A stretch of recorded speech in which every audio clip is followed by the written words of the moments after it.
Hey, Maricopa Leadership Team, this is Jim Reeves. I just want to take a brief moment and say, have a great summer. I've really enjoyed getting to know you this year, working with you, and thank you for allowing me to come along and serve with you. I feel like I've made some new friends, and I'm looking forward to our relationship in the future.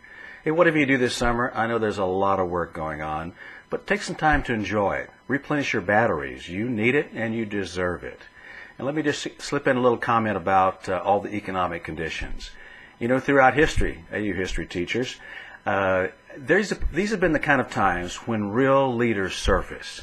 We need your leadership. I know it's not fair, it's not easy, but we need some real leadership to show up. So the temptation is to revert back to some things before we got into some leadership principles, to retake the old body and the shape you used to be in. Don't do that. Stop, reframe your life, and move forward, okay? As the farmer and the mule said, shake it off and step up.